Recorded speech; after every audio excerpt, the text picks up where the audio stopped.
నా పేరు ఎర్రమాద రత్నారెడ్డి. మా గ్రామం పెద్ద సూరారం. ఈ ఫామ్ ఆయిల్ ఇప్పుడు మనం ఉండే ప్లేసు ఇది 3 ఎకరాల చిల్లర. ఇది అయితే ఇక ఆ తర్వాత ఇచ్చి మాత్రం మనం ఎంత కాంప్లెక్స్ ఎరువు కానీ ప్లస్ ఈ రసాయన ఈ ఎరువులు పెండమట్టి ఇలాంటి ఎంత చేసుకుంటే అంత. ఇప్పుడు మనం ఈ తోటకు మనం ఎక్కువ చేస్తున్నాం కాబట్టి ఈ సైజు రాదు. ఇప్పుడు 4 years చెట్లు అయ్యి 4 సంవత్సరాలే.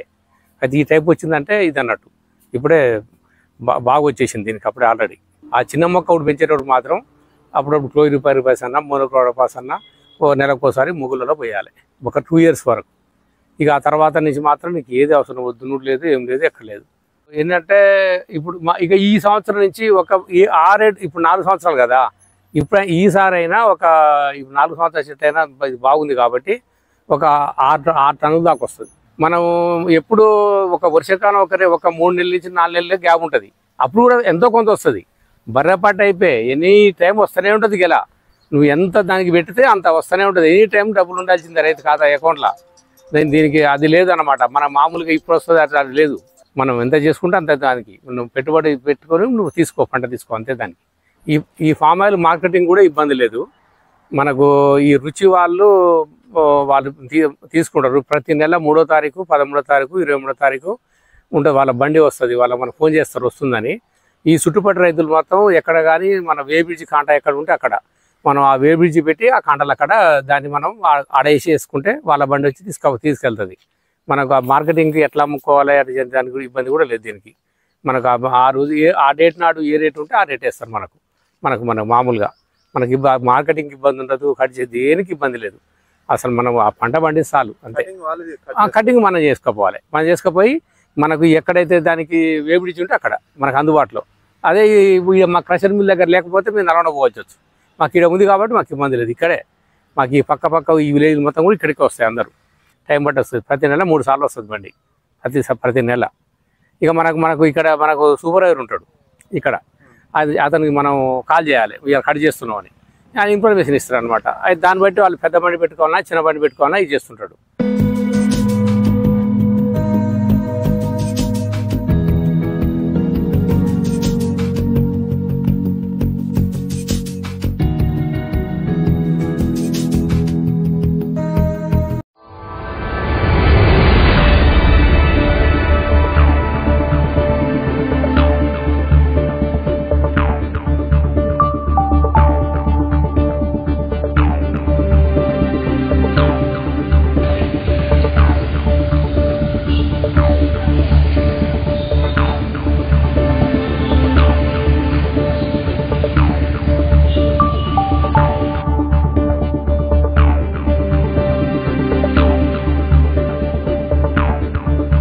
రాష్ట్ర వ్యాప్తంగా ఎండలు దంచి కొడుతున్నాయి. ఇప్పటికే రాష్ట్రంలో పలు జిల్లాలు ఆరెంజ్ జోన్ ప్రకటించగా అందులో పెద్దపల్లి జిల్లా ఒకటి కావడం విశేషం.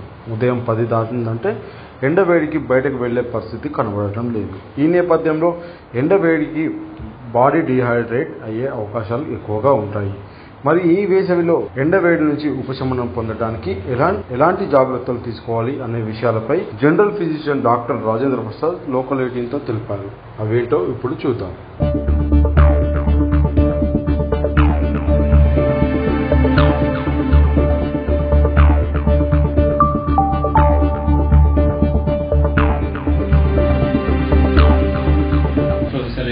Government general hospital Ramagundam. ప్రస్తుతానికి మనం ఆరెంజ్ జోన్లో ఉన్నాము. Summer season. సో ఎండాకాలంలో తీసుకోబోయే జాగ్రత్తలు. సో ఎక్కువగా ద్రవ పదార్థాలు తీసుకోవాలి వీలైనంత వరకు. షుగర్ ఉన్న వాళ్ళు మాత్రం ఓన్లీ నార్మల్ వాటర్ తీసుకోవడం బెస్ట్. బయటకు వెళ్ళేటప్పుడు కంపల్సరీ వైట్ క్లాత్స్ ధరించడం బెస్ట్. వీలైతే గొడుగు పెట్టుకోవాలి, క్యాప్ పెట్టుకోవడం కంపల్సరీ. వీలైనంత వరకు ఎండను అవాయిడ్ చేయాలి. ఎక్కువగా ద్రవ పదార్థాలు తీసుకోవడం బెస్ట్. ఇంకా మామూలుగా బీపీ కానీ షుగర్ కానీ ఉన్నట్లయితే వాటికి సంబంధించిన ట్యాబ్లెట్స్ యథావిధిగా వేసుకోవాలి. వీలైనంత వరకు శారీరక శ్రమ ఎర్లీ మార్నింగ్ చేసుకోవడం బెస్ట్. ఎక్సర్సైజ్ లాంటివి. మిట్ట మధ్యాహ్నం ఇంట్లో ఉండడమే సేఫ్. ఫ్రూట్స్ అంటే డయాబెటిక్ వాళ్ళు కంపల్సరీ నార్మల్ ఏమంటారు వాటర్ ఎక్కువ తీసుకోవాలి. నాన్ డయాబెటిక్ వాళ్ళు ఫ్రూట్ జ్యూస్ కానీ లెమన్ జ్యూస్ కానీ లస్సీ కానీ తీసుకోవడం బెస్ట్. వీలైతేనే ఇంపార్టెంట్ అయితేనే మధ్యాహ్నం వెళ్ళాలి. లేదు అంటే సాయంత్రం ఎండ తగ్గిన తర్వాత 6 o'clock కానీ 7 o'clock కానీ బయటకు వెళ్ళి ఎవరి పనులు వాళ్ళు చేసుకోవాలి. వీలైనంత వరకు ఎక్కువగా నీడ పట్టున ఉంటేనే బెస్ట్. ఎట్లయినా ఇది రామగుండం అంటే కోల్ బెల్ట్ ప్రాంతం కాబట్టి ఇక్కడ ఎండలు ఎక్కువగా ఉంటాయి. సో వీలైనంత వరకు వైట్ క్లాత్స్ కానీ ధరిస్తే బెస్ట్. బ్లాక్ ఏవైతే వస్త్రాలు ఉంటాయో వాటిని అవాయిడ్ చేయడం బెస్ట్. తర్వాత సో ఇక్కడ సమ్మర్ ఎక్కువగా ఉంటుంది కాబట్టి వీలైనంత వరకు నీడ పట్టున ఉండాలి. ఎక్కువగా ద్రవ పదార్థాలు తీసుకోవాలి. ఒకవేళ పొరపాటున ఎవరైతే వడదెబ్బకు గురి అవుతారో వాళ్ళని వెంటనే డాక్టర్ దగ్గరికి సంప్రదించాలి. ఎక్కువ వాటర్ తీసుకోవాలి. వాళ్ళ టెంపరేచర్ యూజువల్గా మోర్ దెన్ 103.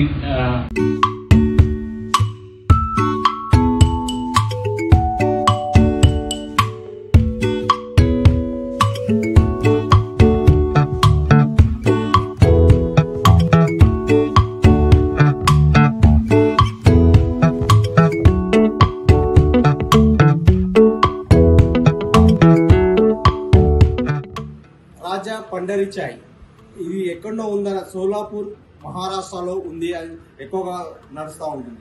ప్రస్తుతం మనం తెలంగాణ రాష్ట్రంలోని సంగారెడ్డి పట్టణంలోని సంగారెడ్డి బైపాస్ రోడ్లోని కొత్తగా ఏర్పాటు చేశారు పండరి చాయ్. పండరి చాయ్ అంటే చాలా ఎక్కువగా మహారాష్ట్రతో పాటు సోలాపూర్లో ఎక్కువగా నడుస్తూ ఉంటాయి. ఇక్కడ తెలంగాణ రాష్ట్రంలోని 15 బ్రాంచ్లకు పైగా ఓపెన్ చేశారని చెప్తా ఉన్నారు. ప్రస్తుతం ఈ చాయ్ ఎలా ఉంటుంది? మన క్రీమ్ మిల్క్ సార్, మరి వాటర్ కలపం సార్, మనం వాటర్ కలపం క్రీమ్ మిల్క్ సార్, బాగా కలిగించినాక చాయ్ పత్తి ప్రొడక్ట్ వేస్తాం సార్. టైమింగ్ ఉంటుంది సార్ మన దగ్గర. టైమింగ్ 4 liters కి 6 minutes సార్, 2 minutes కి 4 minutes. ఆ టైమింగ్ చేసి ఇస్తాం సార్. అంటే స్పెషల్ గా ఈ పండర్ చాయ్ వాళ్ళు ఇచ్చే కంపెనీ బ్రాండ్ బట్టి అంటే నడుస్తుంది అంటారా, లేకపోతే ఎట్లా ఏ విధంగా ఉంటుంది? కంపెనీ నుంచి ఉంటుంది సార్ ప్రోడక్ట్ మొత్తం వాళ్ళే తయారు చేస్తారు సార్. మొత్తం ఆయుర్వేద ప్రోడక్ట్ ఉంటుంది సార్ మన దగ్గర.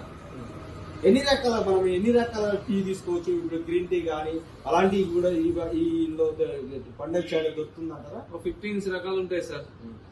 లెమన్ టీ, బూస్ట్, హార్లిక్స్ అలా ఉంటాయి సార్ మొత్తం. అంటే ఎన్ని రకాలుగా అంటే కస్టమర్స్ వచ్చేసి ఏ రకాలు ఎక్కువ అడుగుతా ఉన్నారు? చాలా అయితే టీ తాగుతున్నారు సార్. చాలా మంది అయితే టీ బాగున్నది, ఇరానీ టీ కన్నా బాగున్నది, అందరు టీ కన్నా బాగున్నది అని అంటున్నారు సార్. అంటే ఈ ఆలోచన అంటే మీరు అక్కడ నుంచి నారాయణఖేడ్ నుంచి వచ్చారు మీరు ముఖ్యంగా. అంటే మీకు అంటే మీరు గతంలో ఏం చేసేవారు? దాన్ని ఎందుకు ఎంచుకోవాలి? నేను బిజినెస్ చేస్తుంటే సార్ మా ఫ్రెండ్ చెప్పాడు, ఇక చేసుకో బాగుంటది అని అన్నాడు సార్. చేసుకుంటున్నా సార్. అంటే మీరు గతంలో SBI లో ఉద్యోగం చేసేవారు. అంటే బిజినెస్ రంగం ఎందుకు ఇక సార్లు జరిగిపోతుందని చేసుకుంటున్నా సార్ బిజినెస్. ఇక బిజినెస్ అంటే ఇక బాగుంటదని చేసుకుంటున్నా సార్. ఎలా ఉంది మరి బిజినెస్? బిజినెస్ బాగుంది సార్. బిజినెస్ అయితే బాగుంది. చూస్తున్నారు కదా, మనము ఎవరైతే మనం పండరి చాయ్ నడిపిస్తున్న నిర్వాహకుడు కూడా చెప్పడం జరిగింది. ఇక్కడ 16 రకాలకు సంబంధించి ఇక్కడ టీ గానీ గ్రీన్ టీ గానీ అలాంటి ప్రొడక్ట్ ఏవైతే ఉన్నాయో వాళ్ళే పండరి చాయ్ రాజా పండరి చాయ్ వాళ్ళు ఇక్కడ సప్లై చేస్తూ ఉంటారు. వీరు వారి దగ్గర నుంచి ఇక్కడ తెలంగాణ రాష్ట్రంలోనే ఇప్పటికి 15 బ్రాంచ్లకు ఓపెన్ అయినాయి. అంటే మొత్తంలో చూసుకున్నట్టయితే ఒక నెల సరుకు మొత్తం కూడా వాళ్ళే పంపిణీ చేస్తూ ఒక చాయ్ పత్తి చక్కెర ఒకే దగ్గర కలిపేసి, అంటే ఎక్కడ లేని విధంగా చాయ్ పత్తి చక్కెర ఇలాచీలు ఇవన్నీ కలిపి ఒకే దగ్గర కలిపేసి మనం చాయ్లో వేసుకునే విధంగా వాళ్ళే ప్రొడక్ట్ తయారు చేసి ఇక్కడ పంపిస్తా ఉన్నారు. 3 నిమిషాలు 4 నిమిషాల వరకు పిలిచేసి ఆ 4 నిమిషాల లోపే ఆ చాయ్ రెడీ అయిపోతుందని చెప్పుకోవచ్చు. అంటే ఎక్కడ లేని విధంగా ఇరాన్ చాయ్ మించేసి ఈ పండరి చాయ్ నడుస్తుందని కూడా చెప్పుకోవచ్చు మనం.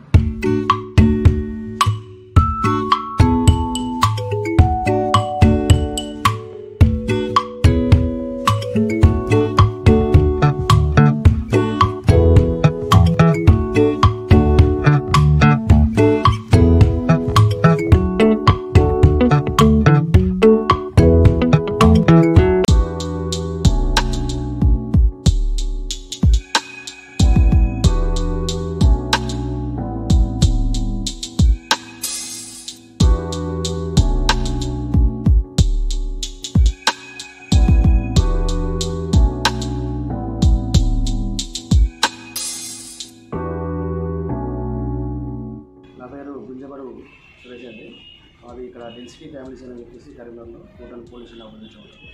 మా దగ్గర అన్ని రకాల టాటూలు, నేమ్ టాటూస్ కావచ్చు, డిజైన్ టాటూస్ కావచ్చు, పోర్ట్రేట్ కావచ్చు, అన్ని టాటూలు కూడా ఉంటాయి. అవి కూడా మనం మిడిల్ క్లాస్ ఫ్యామిలీకి అనుకూలంగా ఉండే రేట్లోనే ఇస్తాము. కాకపోతే మా ఇక్కడ అన్ని రకాల సర్వీసెస్ కూడా ఉన్నాయి. Male service, female services, tattoos, spa సర్వీసులు ఉన్నాయి, హెయిర్ సర్వీసులు ఉన్నాయి, అన్ని రకాల సర్వీసులు ఉంటాయి. అందరికి అందుబాటులో ఉండే విధంగా రీజనబుల్ రేట్స్లోనే తీసుకోవడం జరుగుతుంది. అందరూ ఒకసారి వచ్చి మా ఫ్యామిలీస్ అనేది విజిట్ చేయాలని కోరుతున్నాం.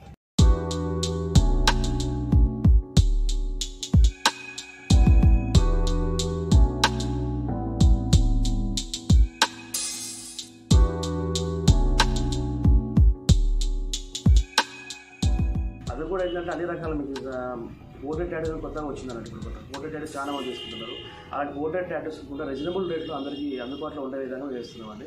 ఒకప్పుడు టాటూ అనేది అని అన్ని హైదరాబాద్ సిటీలో వరకే పరిమితం ఉండేది. కానీ ఇలాంటి ఈ కల్చర్ అనేది అంటే సిటీ నుంచి పల్లెటూరుకి అందరికీ వెళ్ళిపోతూనే ఉంది. అలాంటి సర్వీస్ అనేది సిటీకే పరిమితం కాకుండా మన దగ్గర కూడా ఇలాంటి సర్వీసెస్, టాటూ సర్వీసెస్ కానీ మిగతా సర్వీసులు కానీ ఉండాలని చెప్పే ఉద్దేశంతో హైదరాబాద్లో ట్రైనింగ్ తీసుకొని మీరు వచ్చి ఇక్కడ నా పుట్టిన జిల్లా ఈ కరీంనగర్ జిల్లా, ఇక్కడ కూడా ఇలాంటి జిల్లాకి అందరికీ అందుబాటులో ఉండాలని చెప్పేసి టాటూలు కానీ ఇంకా వేరే సర్వీస్ కానీ ఇక్కడ ప్రొవైడ్ చేయడం జరుగుతుంది.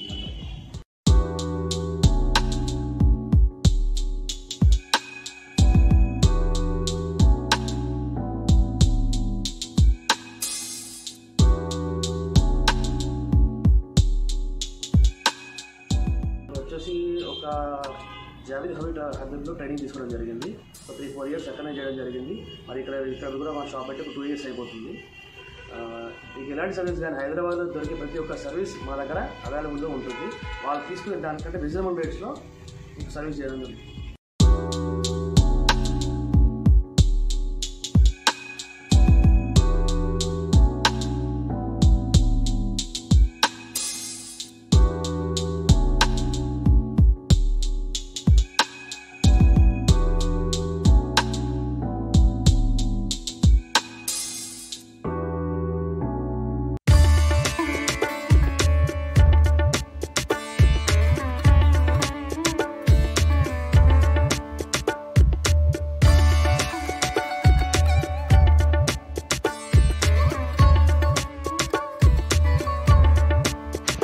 రొయ్య పిల్లల ఉత్పత్తికి సంబంధించి అత్యంత కీలకమైనది వాటి చెరువులు, వాటి నిర్వహణ అని చెప్పుకోవచ్చు. ఈ చెరువుల పెంపకంలో చాలా జాగ్రత్తలు తీసుకుంటారు. చెరువులు కూడా అత్యధికంగా తెలుగు రాష్ట్రాలకు సంబంధించి ఉమ్మడి తూర్పు, ఉమ్మడి విశాఖ జిల్లాల్లో అత్యధికంగా ఈ చెరువులు సంబంధించిన మెయింటెనెన్స్ ఉంటాయి. కాకినాడ జిల్లాలో తొండంగి మండలం, అదేవిధంగా కొత్తపల్లి, మరోపక్క ఈ ఉమ్మడి విశాఖ జిల్లాలకు సంబంధించి పాయకరావుపేట, యల్లమంచి నియోజకవర్గాల్లో ఈ రొయ్యల చెరువులు అత్యధికంగా రొయ్యల చెరువులు కనిపిస్తాయి. హ్యాచరీస్ నుంచి వచ్చే మొదటి దశ పూర్తయిన అనంతరం అతి చిన్న రొయ్య పిల్లలను తీసుకొచ్చి చెరువులో దింపుతారు. అంతకుముందు అతి జాగ్రత్తలు తీసుకుంటూ ఈ చెరువులను తయారు చేస్తారు. దాదాపు 5 అడుగుల లోతులో మట్టి చెరువులు ఈ రొయ్యల పెంపకాలకు తయారవుతాయి. ఇటువంటి సైడ్ ఎఫెక్ట్ లేకుండా ఈ రొయ్య పిల్లలు రాకముందే ప్రత్యేక మందులతో ఈ చెరువుల ముందులో పిచికారీ చేస్తారు. అనంతరం నీటితో శుభ్రపరుస్తారు. అనంతరం మరలా తాజా నీరు చెరువు నిండా వేసి అనంతరం ఈ మొదటి దశ నుంచి 2వ దశకు రాబోతున్న రొయ్య పిల్లలను ఈ చెరువులో వేస్తారు. ఇలా ఈ చెరువుల చుట్టూ ప్రత్యేక నెట్లతో, అంటే ఎటువంటి పురుగు లేక చిన్నపాటి జంతువులు ఇలా ఏమీ చెరువులు చుట్టూ రాకుండా వలలు సైతం కట్టి జాగ్రత్తగా వహిస్తారు. నిజానికి 2వ దశ అత్యంత కీలకమైనది. 1వ దశ అనంతరం 2వ దశలో ఈ రొయ్యలు చెరువుల్లో వదిలినప్పటి నుంచి చాలా జాగ్రత్తగా కాపాడుకుంటూ వస్తారు. రొయ్య పిల్లల పెంపకం నిర్వాహకులు ప్రారంభిస్తారు. ఇలా వీటి పెంపకం ప్రారంభమైన తర్వాత 30 రోజులు, 60 రోజులు, 90 రోజులు, 120 రోజులు ఇలా రోజులు బట్టి వాటి బరువు పెరుగుతూ వస్తుంది. అవసరాన్ని బట్టి సంబంధించిన రొయ్య రైతులు వాటిని బయటకు తీసి ఇతర రాష్ట్రాలకు సైతం ఎగుమతులు చేస్తూ ఉంటారు. లాభ నష్టాలు అనేవి కాలం బట్టి ఆధారపడి ఉంటాయి నిర్వాహకులు పేర్కొంటున్నారు. అన్ని అనుకున్నట్టుగా సమృద్ధిగా ఉంటే రొయ్యలు రైతులు లాభాల్లోనే ఉంటారని నిర్వాహకులు పేర్కొంటున్నారు. అలా కాకుండా భారీ వర్షాలు లేక ఉష్ణోగ్రతలు నమోదై చిన్నపాటి ఇబ్బందులు వస్తే మాత్రం సమస్యలు కూడా ఎదురవుతాయని చెప్పుకోవచ్చు. ప్రధానంగా ఏదైతే మొదటి దశకు సంబంధించి హ్యాచరీస్లో పూర్తిగా ఉంటుంది. ఇక 2వ దశకు సంబంధించి ఏదైతే ఈ చెరువులు పూర్తిగా ఈ చెరువుల్లోనే ఈ రొయ్యల పెంపకం అనేది ఆధారపడి ఉంటుంది. దాదాపు జాగ్రత్తలు అంటే ఒక చంటి పిల్లవాడు మాదిరిగా ఎలా పెంచుతామో అదేవిధంగా ఈ రొయ్యను 2వ దశ నుంచి కూడా చెరువులో వేసినప్పటి నుంచి అవి పెద్ద అయ్యే వరకు, అంటే 60 రోజులు 30 రోజుల నుంచి 60 రోజులు వచ్చే వరకు కూడా చాలా జాగ్రత్తలు తీసుకుంటూ ఈ చెరువుల్లో అనేవి రొయ్యలు నిర్వాహకులు పెంపకాలు అనేది నిర్వహిస్తూ ఉంటారు. ఎక్కువగా అంటే ప్రైవేటుకు సంబంధించి ప్రైవేట్ చెరువులు ఎక్కువగా సంబంధించిన వారు ఈ స్థలాల్లో దాదాపు 5 అడుగుల లోతు ఈ మట్టిని తీసి అనంతరం ప్రత్యేక కెమికల్స్ ఎటువంటి సైడ్ ఎఫెక్ట్స్ రాని కెమికల్స్ ఏర్పాటు చేసి దాన్ని శుభ్రపరిచి ప్రత్యేకంగా నీళ్లు పోసి ముఖ్యంగా ఎండదాటికి అవి ఇబ్బంది పడకుండా ప్రత్యేక జాగ్రత్తలు తీసుకుని ఈ రకంగా ఏదైతే రెండవ దశ హ్యాచరీస్ నుంచి వచ్చిన చిన్నపాటి రొయ్యి పిల్లను ఈ చెరువులో వేసే ముందు ఇటువంటి జాగ్రత్తలు తీసుకుంటూ వాటిని పెంచి అనంతరం అవి దాదాపు 60 రోజులు 90 రోజుల కాలక్రమేణా అనంతరం అవి పెద్దయిన తర్వాత ఇతర ప్రాంతాలకు అవి ఎగుమతి చేస్తూ ఉమ్మడి తూర్పు ఉమ్మడి విశాఖ జిల్లాలో ఉంటాయని చెప్పుకోవచ్చు. చెరువులు ఎలా తయారు చేస్తారంటే చెరువుల్లోని ఉనామి అని దీన్ని అంటాం, పిలుస్తాం మనం, ఎక్స్పోర్ట్ చేసేది. ఇది వచ్చేసేసి 5 అడుగులు లోతు చెరువుని తవ్విన తర్వాత దానికి సంబంధించిన మెడిసిన్ ఉంటుంది. అది స్ప్రే చేసిన తర్వాత వాటర్ నింపి మళ్ళీ దాన్ని శుభ్రం చేసి మళ్ళీ దాన్ని ఆ వాటర్ రిలీజ్ చేసేసి మళ్ళీ వేరే కొత్తగా వాటర్ నింపి అప్పుడు సీడ్ ఏదైతే ఉందో మనం హ్యాచరీ నుంచి తెచ్చుకునేది అది సీడ్ అందులో వేసి పెంచడం జరుగుతుంది. దానికి ఇన్ని రోజులు అనే టైం ఉంటుంది. ఒక 30 days 40 days అలా, అంటే ఒక 40 రోజులకి అయితే మనకి 180 150 కౌంట్ వస్తుంది. అంటే కౌంట్ అంటే రొయ్య సైజ్ అన్నమాట అండి. కౌంట్ అంటే సైజు. అదే ఒక 3 నెలలకైతే 30 కౌంట్ వస్తుంది. అంటే 30 kgకి 30 పీసులు వస్తాయి. కేజీకి 30 పీసులు వస్తాయి. అలా ఒక 1 monthకి ఒక 2 నెలలకైతే 60 కౌంట్, అంటే 60 kgకి 60 రొయ్యలు వస్తాయి. ఇది ఎక్స్పోర్ట్ ఎలా చేస్తామంటేనంటే దీనికి సంబంధించిన కొన్ని కంపెనీలు ఉంటాయి. వాళ్ళు స్వయంగా మాకు రైతుల దగ్గరికి వచ్చి వాళ్ళు మాకు కాంటాక్ట్ అవుతారు. రైతులు వచ్చి మాకు కేజీకి ఇంత అని చెప్పేసి తీసుకుంటారు వాళ్ళు. అలాగే నిక్కంటి అని, ఎస్బిఎస్ అని కొన్ని కంపెనీలు ఉన్నాయండి వైజాగ్లో. అవి నెక్స్ట్ ఇవి వచ్చేసి ఇక్కడ నుంచి మనకి వెళ్ళేవి మలేషియా, కలకత్తా, ఇలా ఇతర కంట్రీలకు కూడా ఈ రొయ్య ఎక్స్పోర్ట్ అవుతుంది. ఇక్కడి నుంచి పంపించేది ఎక్స్పోర్ట్ కూడా ఇక్కడ వైజాగ్ నుంచి ఎక్కువ జరుగుతుందండి. మాకు నిక్కంటి కంపెనీ ద్వారా మాకు పంపిస్తాము. దీన్ని సమ్మర్లో మాత్రం కొంచెం కేర్ఫుల్గా తీసుకోవాలి. ఈ రొయ్యల చెరువులు అన్న చిన్నపిల్లని పుట్టినప్పుడు ఎలాగా అయితే పెంచుతామో దీన్ని కూడా అలాగే చాలా జాగ్రత్తగా, అది ఒక 20 days అంటే మన రొయ్యని చెరువులో వేసిన 20 రోజులు కూడా చాలా చిన్నపిల్లగా చాలా జాగ్రత్తగా కేర్ తీసుకోవాలి. లోపలికి ఎవరిని కూడా మేము పంపించాం చెరువుల దగ్గరికి. ఇంకా చిన్నపిల్ల దగ్గరికి ఎలాగైతే ఉంటుందో ఆ రొయ్యని కూడా మేము అలాగే చూసుకుంటాం. చుట్టూ అన్నీ కేర్గా తీసుకొని పైన కూడా రొయ్యి చెరువులు కూడా పైన నెట్ట కడతామండి. ఎందుకంటే కిందన వాటర్లో ఏమీ పడకుండా పైన నెట్ట కట్టి వచ్చేసి దాంట్లో ఏ డస్ట్ పడకుండా అంత జాగ్రత్తగా కేర్ తీసుకుంటాం అనమాట. కొన్నిసార్లు నష్టాలు వస్తాయి, కొన్నిసార్లు లాభాలు వస్తాయి ఈ వ్యాపారంలో.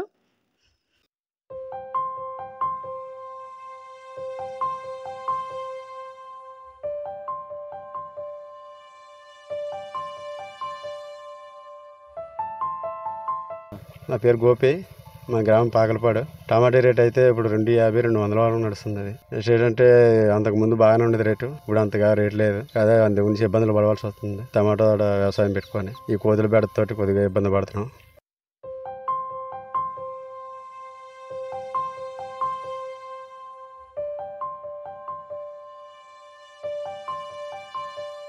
పంట వేసి 2 నెలలు అవుతుందండి. పెట్టుబడి 15,000 పెట్టాను. ఇప్పుడు వచ్చి తొలకోతకు పోతున్నాయి. ఇప్పుడు ఇప్పుడు రేట్ లేకపోతే ఇప్పుడు 15,000 ఎప్పుడు పెట్టుబడి తీయాలో నాకు కష్టం తీయాలా.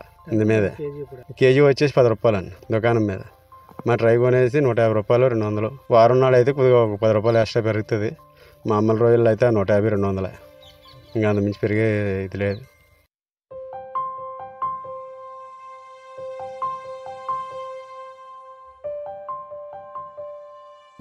కోతుల వల్ల పోతుంది. మంచుకే ఈ టమాటా వస్తుంది. మంచి కాలం అయిపోయిన తర్వాత ఈ టమాటా దిగుబడి రాదు. ఇంకా వానలు పడినా సరే పోతుంది. మంచి వర్షం మనం చలికాలంలోనే మన దిగుబడి వస్తుంది. చలికాలం అయిపోతే దిగుబడి రాదు. ఇంకా వేయడం లేట్ అయిపోయింది. వచ్చిన సరికంతా ఈ కోతులతోటి కొద్దిగా సగం రద్దు అయిపోతుందండి.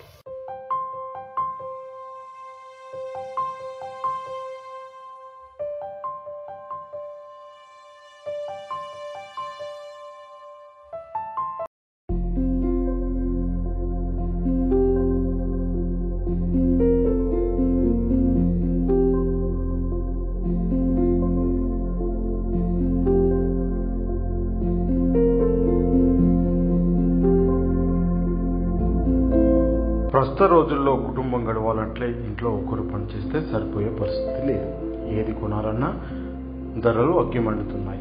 ఒకవైపు పిల్లల ఫీజులు, మరోవైపు ఈఎంఐలు, ఇలా మధ్యతరగతి కుటుంబాల్లో ఎన్నో ఆర్థిక సమస్యలు ప్రతి నెల ఉంటాయి. ఈ సమస్యల నుండి బయటపడాలంటే ఇంట్లో మహిళలు చేదోడువాదగా నిలవాలి. అలా అయితే ఇంట్లో కొద్దిపాటుగా వెసులుబాటు ఉంటుంది. మహిళలు ఎలాంటి శిక్షణ లేకుండా బయటికి వెళ్ళి ఎలాంటి పనులు చేయగలరు? ఒక వంట చేయడం తప్ప అనుకుంటున్నారు కదా? అవును, మహిళల వంటలకు ప్రస్తుత రోజుల్లో ఎంతటి డిమాండ్ ఉందో తెలిస్తే షాక్ అవుతారు. నిజమే, ఈ మహిళలు చేస్తున్న వంటలకు ఎంత డిమాండ్ ఉంది. ఆ మహిళలను పలకరించి మిగతా విషయాలు తెలుసుకుందాం. ఓకే. నా పేరు సుధా. జనవరి 26 రోజు కర్రీ స్టార్ట్ చేసినాము. 1 year అయిపోయింది. మా దగ్గర వెజిటేబుల్స్ అన్నీ ఉంటాయి, నాన్ వెజ్ అన్నీ ఉంటాయి, పచ్చళ్ళు చేస్తాము. ఆర్డర్ల మీద పిండి వంటలు తయారు చేసి ఇస్తాము. పప్పు, సాంబారు, ఆలుగడ్డ, కాకరకాయ, బెండకాయ ఫ్రై, బెండకాయ పులుసు, ఎగ్ పులుసు, ఎగ్ ఫ్రై. నాన్ వెజ్ ఏముంటుంది? Non veg mutton, chicken, fish fry, fish curry, chicken fry, liver fry, బోటి, కాల్దాల్కాయ. సాధారణంగా మహిళలు వంట చేస్తే ఆ వంటకు ఎంతో రుచి వస్తుంది. అవే వంటలు ఉపాధిగా మార్చుకుంటే ఎలా ఉంటుంది అనే ఆలోచనలో సుధా అనే మహిళ కర్రీ పాయింట్ నెలకొల్పి అందులో మరో 6 మహిళలకు ఉపాధిని కల్పిస్తుంది. పెద్దపల్లి జిల్లా గోదావరిఖనిలో సుధా అనే మహిళ మొదట్లో మిషన్ కొడుతూ ఉపాధి చేసుకునేది. కొన్ని రోజులకు విశ్వక్ సేన్ కర్రీ పాయింట్ను ఏర్పాటు చేసి గత సంవత్సరం నుండి విజయవంతంగా నడిపిస్తుంది. ఈ కర్రీ పాయింట్లో అన్ని రకాల కూరగాయల కర్రీస్, నాన్ వెజ్ కర్రీస్ లభిస్తాయి. అంతేకాకుండా చపాతీ, సర్వాపిండి వంటివి ఆహార పదార్థాలు కూడా ప్రతిరోజు లభిస్తాయి. వీటితో పాటు ఆర్డర్ చేస్తే ఎటువంటి కార్యక్రమానికైనా వంటలు చేసి ఇస్తారు. కిలో చికెన్కు 130 తీసుకుంటాం వండిస్తే. ఒకవేళ 5 కిలోలు ఇస్తే 100 చొప్పున తీసుకుంటాం. ఎక్కువ కిలో మటన్కు 150, తలకాయ కూరకు 200. అంటే దాంట్లో వేసే సామాన్ అంతా మీదేనా? అంతా మాదే, సామాన్ మాదే, అన్నీ మాదే. ఓన్లీ చికెన్ వండించినాను.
ములగపూడి ఏకశిలపై సీతారాములు దర్శనమిస్తూ ఉంటారు. భద్రాచలం దివ్యక్షేత్రంలో సీతారాములు ఏ విధంగా దర్శనమిస్తారో ములగపూడి రామగిరి కొండపై ఏకశిలపై సీతారాములు దర్శనమిస్తారు. అటువంటి దివ్యక్షేత్రంలో 40 గ్రామాల ప్రజలు నెల రోజుల ముందు సందడి చేస్తారు. ఏంటా సందడి, ఎలా జరుగుతుంది ఈ కార్యక్రమాలు ఒకసారి వీక్షిద్దాం. ములగపూడి గ్రామం కాకినాడ జిల్లా రౌతులపూడి మండలం ములగపూడి గ్రామంలో ఏకశిలపై సీతారాములు దర్శనమిస్తూ ఉంటారు. నిజానికి భద్రాచలం దివ్యక్షేత్రంలో సీతారాములు ఏ విధంగా ఒకే శిలపై స్వయంభూగా వెలిశారో ఈ కొండపై సైతం మరలా సీతారాములు ఒకే శిలపై స్వయంభూగా దర్శనమిస్తారు. ఈ ప్రాంతాన్ని రామగిరి రామకొండగా భక్తులు పిలుస్తూ ఉంటారు. దాదాపు కొన్ని వందల సంవత్సరాల చరిత్ర కలిగిన ఈ దివ్యక్షేత్రంలో రాములు వారి కళ్యాణం కమనీయంగా నిర్వహిస్తారు. చూడటానికి 2 కళ్ళు సరిపోవు అనే విధంగా ఈ ఏకశిలపై విగ్రహాలైతే ప్రత్యేకంగా ఆధ్యాత్మికంగా పలువురిని ఆకట్టుకుంటాయని చెప్పుకోవచ్చు. ప్రధానంగా చెప్పవలసిన విషయం ఏంటంటే దాదాపు నెల రోజుల ముందే ఇక్కడ రాములవారి పెళ్లి పండుగ ప్రారంభమవుతుంది. ఒక ఒడ్లను భక్తి శ్రద్ధలతో చుట్టుపక్కల అంటే రౌతులపూడి మండలానికి సంబంధించి 40 గ్రామాల ప్రజలు వడ్లను తలంబ్రాలుగా మార్చేందుకు గ్రామాన్న చుట్టుపక్కల రౌతులపూడి మండలంతో పాటు ఇటు ప్రతిపాడు మండలం, ఏలేశ్వరం ఇలా చుట్టుపక్కల మండలంలో గల గ్రామ ప్రజలకు ఈ వడ్లు పంపిణీ చేస్తారు. వారంతా కూడా రామనామ సంకీర్తనలు చేస్తూ ప్రతి మధ్యాహ్నం ఈ వడ్లను తలంబ్రాలుగా తయారు చేస్తారు. ఇలా తయారు చేసిన తలంబ్రాలు అన్ని మరలా దివ్యక్షేత్రానికి పంపిణీ చేస్తారు, ఆ ప్రాంతానికి పంపిస్తారు. తర్వాత ఏదైతే సీతారాముల కళ్యాణంలో రాములు వారు అదేవిధంగా సీతాదేవిపై వేసే తలంబ్రాలు ఈ వడ్లే ఏదైతే భక్తులు స్వయంగా ఈ వడ్లు ధాన్యంతో తయారు చేస్తారో ఆ తలంబ్రాలతోనే సీతారాముల కళ్యాణం అంగరంగ వైభవంగా ఈ ప్రాంతంలో నిర్వహిస్తారు. తరువాత ఏదైతే ఈ సీతారాముల కళ్యాణం జరుగుతుందో ఆ కళ్యాణం అనంతరం ఈ తలంబ్రాలనే అన్నప్రసాద వితరణగా పెద్ద ఎత్తున అన్నప్రసాద వితరణ నిర్వహిస్తారు. భక్తులందరికీ కూడా ప్రసాదంగా స్వామి అమ్మవార్ల తలభాగం తాకిన ఈ తలంబ్రాలతోనే ఈ అన్నప్రసాద వితరణ అనేది జరుగుతుంది. ఇటువంటి చక్కని కార్యక్రమం దాదాపు 4 రోజుల ముందు నుంచి ఈ రౌతులపూడి మండలంలో ప్రారంభమవుతుంది. ప్రస్తుతం భక్తులంతా కూడా ఈ ఒడ్లు ఒలిచి తలంబ్రాలు తయారు చేసే ప్రక్రియ ప్రారంభించారు. రామనామ సంకీర్తనతో చుట్టుపక్కల గ్రామాలన్నీ కూడా మారుమోగిపోతున్న పరిస్థితి. ఇక ఏదైతే రాములు వారి కళ్యాణం భద్రాచలం దివ్యక్షేత్రం మాదిరిగా ఈ ప్రాంతంలో సైతం అత్యంత ఘనంగా జరుగుతాయి. పెద్ద ఎత్తున భక్తులు కూడా రామగిరి కొండపైకి చేరుకుని ఏకశిలపై దర్శనమిస్తున్న సీతారాములను దర్శిస్తారు. నిర్వాహకులు మాట్లాడుతున్నారు, చూద్దాం. శ్రీ కోదండరామ మహిళా సేవక సమితి ఆధ్వర్యంలో సుమారు 50 మంది సభ్యులతో ఈరోజు 46 గ్రామాలకు గాను స్వామివారి కళ్యాణార్థం 14 సంవత్సరాలుగా నిర్వహిస్తున్న మంత్ర తలంబ్రాల కొరకు 46 గ్రామాలకి ఈ యొక్క వడ్లను ప్యాకింగ్ చేసి తయారు చేయడం పంపిస్తాము. అవి ఎవరైతే భక్తులకి అందజేస్తామో ఈ 46 గ్రామాల్లో ఉన్న ప్రజలకి గడప గడపకు కూడా చేర్చి వారు రామనామంతో ఆ వడ్లను తలంబ్రాలుగా తయారు చేస్తారు. ఎవరైతే రామనామం జపిస్తూ వడ్లను తలంబ్రాలుగా తయారు చేస్తున్నారో అలా చేయడం వల్ల అవి తలంబ్రాలు మంత్ర తలంబ్రాలుగా మారతాయి. ఈ మంత్ర తలంబ్రాలు స్వామివారి కళ్యాణం అంటే ఏప్రిల్ 17వ తారీఖున శ్రీ కోదండరామస్వామి శ్రీరామగిరి సన్నిధిలో జరుగు కళ్యాణ మహోత్సవానికి ప్రతి ఒక్కరూ కూడా భక్తి శ్రద్ధలతో అందజేస్తారు. అందజేసిన తర్వాత వాటితోనే మేము ఆ స్వామివారి కళ్యాణంలో భాగంగా తలంబ్రాల ఘట్టంలో ఎవరైతే పురజనులందరూ కూడా సమస్తం ఒలిసి ఇచ్చారో రామనామ జపంతో ఆ వడ్లను తలంబ్రాలుగా ఉపయోగించడం అనేది ఒక ప్రత్యేకత సంతరించుకున్నది గత 14 సంవత్సరాలుగా.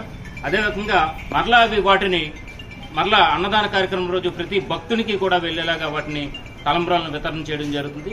ఈ యొక్క ఘట్టము శ్రీ కోదండరామస్వామి వారి సన్నిధి శ్రీరామగిరి ములగపూడి రౌతులపూడి మండలంలో ఉన్న శ్రీరామగిరి సన్నిధిలో గత 14 సంవత్సరాలుగా జరుగుతుంది. ఈ యొక్క కార్యక్రమాన్ని అందరూ కూడా తిలకించి చూసి కళ్యాణానికి విచ్చేస్తారని మనసారా కోరుకుంటున్నాం. జై శ్రీరామ్.